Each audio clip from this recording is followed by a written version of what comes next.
Praise the Lord. നിങ്ങളെ എല്ലാവരെയും blessed മോർണിംഗിലേക്ക് യേശു ക്രിസ്തുവിൻ്റെ നാമത്തിൽ സ്വാഗതം ചെയ്യുന്നു.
പ്രിയരെ, അനുഗ്രഹിക്കപ്പെട്ട ഒരു പ്രഭാതമുള്ള നമ്മുടെ ജീവിതത്തിൽ അനുവദിച്ചു തന്ന വലിയവനായ ദൈവത്തെ നമുക്ക് ഒരുമിച്ച് ചേർന്ന് നന്ദി പറയാം. എത്ര പേർ പറയും, ഞാൻ നിന്നതല്ല, എൻ്റെ ദൈവം എന്നെ നിർത്തിയതാണ്.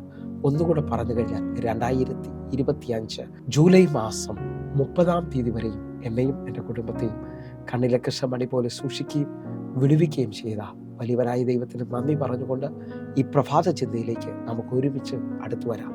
ഉറച്ചു നിൽക്കുന്നതിന് വേണ്ടി പ്രവർത്തിക്കുന്ന ദൈവം.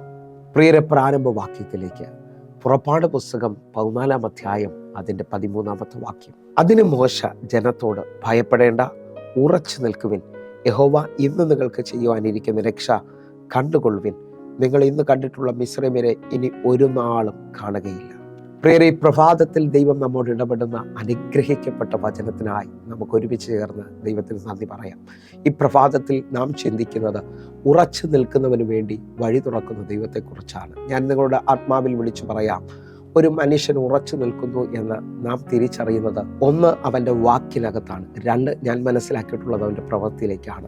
ചിലവരുടെ വാക്കുകൾ കേൾക്കുമ്പോൾ നമുക്കറിയാം ആ വ്യക്തിക്ക് എത്രമാത്രം ഉറപ്പുണ്ട്, താൻ പരാജിതനാണോ, താനിതാ ജയത്തിലേക്ക് നടക്കുകയാണോ എന്നൊക്കെ ഉള്ളത് അവരുടെ വാക്കിനകത്ത് നമുക്ക് മനസ്സിലാക്കാൻ പറ്റും. അതേപോലെ തന്നെ ചിലവരെ പ്രവൃത്തികൾ കണ്ടാൽ നമുക്കറിയാൻ പറ്റും അവർ അത്ഭുതത്തിലേക്കാണ് കാൽവയ്ക്കുന്നത് എന്നുള്ളത്. ഞാൻ ആത്മാവിൽ നിന്നുകൊണ്ട് വിളിച്ചു പറയാം, ഇതാ മോശ 30 ലക്ഷത്തിന് മുകളിൽ വരുന്ന ജനത്തിൻ്റെ മുമ്പിൽ അവരുടെ ഭാരവും അവരുടെ ഭയവും അവരുടെ പിറുപിറുപ്പിൻ്റെ നടുവിൽ മോശ അവരുടെ മുമ്പിൽ നിന്നുകൊണ്ട് അവൻ്റെ വാക്കിനകത്ത് തൻ്റെ ഉറപ്പിനെ കാണിക്കുകയാണ്. മോശ പറയാണ്, ഭയപ്പെടേണ്ട, ഉറച്ചു നിൽക്കുക, യഹോവ നിങ്ങൾക്ക് വേണ്ടി ചെയ്യാനിരിക്കുന്ന രക്ഷയെ നിങ്ങൾ കണ്ടുകൊള്ളുക.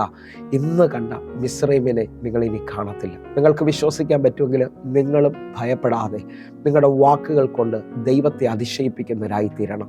നിങ്ങളുടെ ജീവിതത്തിനകത്ത് അസാധാരണമായ ദൈവപ്രവൃത്തികളെ വെളിപ്പെടുത്തണം. ദൈവം നിങ്ങൾക്ക് വേണ്ടി പ്രവർത്തിക്കാൻ പോകുന്നു എന്നുള്ളത് നിങ്ങളുടെ പ്രവൃത്തിയിലും നിങ്ങളുടെ വാക്കിനകത്ത് നിങ്ങൾ വെളിപ്പെടുത്തുന്നവരായിത്തീരണം. ഒന്നുകൂടെ ആഴം നിങ്ങളുടെ മുമ്പിലോട്ടൊന്ന് വെളിപ്പെടുത്തട്ടെ. അബ്രഹാമും മകനും മോരിയ മലയുടെ മുകളിലേക്ക് യാഗത്തിന് പോവുകയാണ്. അബ്രഹാം തൻ്റെ മകൻ്റെ ചോദ്യത്തിന് മറുപടി പറയാണ്, യഹോവ കരുതിക്കൊള്ളും. നിങ്ങൾ വിശ്വസിക്കുന്നവരാണെങ്കിൽ നിങ്ങളും ഇല്ലായ്മകളുടെ നടുവിൽ ഒന്നും കാണുന്നില്ല എന്ന് പറയുന്ന അനുഭവത്തിനകത്തും ദൈവം കരുതുന്നവനാണെന്ന് നിങ്ങളുടെ വാക്കിനകത്ത് നിങ്ങളുടെ പ്രവൃത്തിക്കകത്ത് നിങ്ങൾ വെളിപ്പെടുത്തുന്നവരായിത്തീരണം. ഒന്നുകൂടെ നിങ്ങൾ നോക്കണം കേട്ടോ. യോശുവയുടെ പുസ്തകം 10-ാം അധ്യായം അതിൻ്റെ 11, 12, 13 വാക്യങ്ങൾ ശ്രദ്ധിച്ചാൽ യോശുവയുടെ വാക്കിനകത്ത് വെളിപ്പെടുന്ന അധികാരം നമുക്ക് കാണാൻ പറ്റും. നിങ്ങളും ഇതേപോലെ തന്നെ ഈ കാലഘട്ടത്തിൽ അധികാരം വെളിപ്പെടുത്തുന്നവരായിത്തീരണം. ഒരുമിച്ച് ചേർത്തോട് വാക്യത്തിനകത്തേക്ക് കടന്നു വരാം. 12-ാമത്തെ വാക്യം. എന്നാൽ യഹോവ അമോര്യരെ ഇസ്രായേൽ മക്കളുടെ കയ്യിൽ ഏൽപ്പിച്ചു കൊടുത്ത ദിവസം യോശുവ യഹോവയോട് സംസാരിച്ചു. ഇസ്രായേൽ മക്കൾ കേൾക്കെ, സൂര്യ നീ ഗിബിയോനിലും ചന്ദ്ര നീ അയാലോൻ താഴ്വരയിലും നിൽക്കുക എന്ന് പറഞ്ഞു. 13-ാമത്തെ വാക്യം. ജനം തങ്ങളുടെ ശത്രുക്കളോട് പ്രതികാരം ചെയ്യുവോളം സൂര്യൻ നിന്നു, ചന്ദ്രനും നിശ്ചലമായി. ശൂഷന്മാരുടെ പുസ്തകത്തിൽ അങ്ങനെ എഴുതിയിരിക്കുന്നുവല്ലോ, ഇങ്ങനെ സൂര്യൻ ആകാശമധ്യേ ഒരു ദിവസം മുഴുവൻ അസ്തമിക്കാതെ നിന്നു. 14-ാമത്തെ വാക്യം. യഹോവ ഒരു മനുഷ്യന്റെ വാക്ക് കേട്ടനുസരിച്ച് ആ ദിവസം പോലെ ഒരു ദിവസം അതിനു മുമ്പും പിൻപും ഉണ്ടായിട്ടില്ല. യഹോവ തന്നെയായിരുന്നു ഇസ്രായേലിന് വേണ്ടി യുദ്ധം ചെയ്തത്. ഈ വാക്യത്തിനകത്ത് തൻ്റെ അഭിഷക്തൻ ഒരു ദിവസത്തേക്ക് സൂര്യനെയും ചന്ദ്രനെയും പിടിച്ചു നിർത്തുന്നത് കാണാൻ കഴിയുന്നുണ്ട്. നിങ്ങൾ വിശ്വസിക്കുന്നവരാണെങ്കിൽ ഞാൻ ആത്മാവിൽ വിളിച്ചു പറയാണ്, ഇതേ ദൈവപ്രവർത്തികൾ നിങ്ങളുടെ മേളിലും സംഭവിക്കട്ടെ. നിങ്ങളും ദൈവത്തിൻ്റെ സാക്ഷികളായി തീരട്ടെ. അത്ഭുതകരമായ ദൈവപ്രവൃത്തിക്കായി നമുക്ക് ഒരുമിക്കാം. അതേപോലെ തന്നെ നിങ്ങൾ ശ്രദ്ധിച്ചു നോക്കിയാൽ ദാവീദ്, ഹല്ലേലൂയ, എല്ലാവരും ഓടി ഒളിക്കുന്ന സ്ഥലത്ത് തൻ്റെ ദൈവത്തെ കൂട്ടുപിടിച്ചുകൊണ്ട് തൻ്റെ ധൈര്യത്തെ, തൻ്റെ ഉറപ്പിനെ വെളിപ്പെടുത്തുന്നത് കാണാൻ കഴിയുന്നുണ്ട്. ഇതുകൂടെ പറഞ്ഞ് നമുക്ക് ഒരുമിച്ച് പ്രാർത്ഥിക്കാം.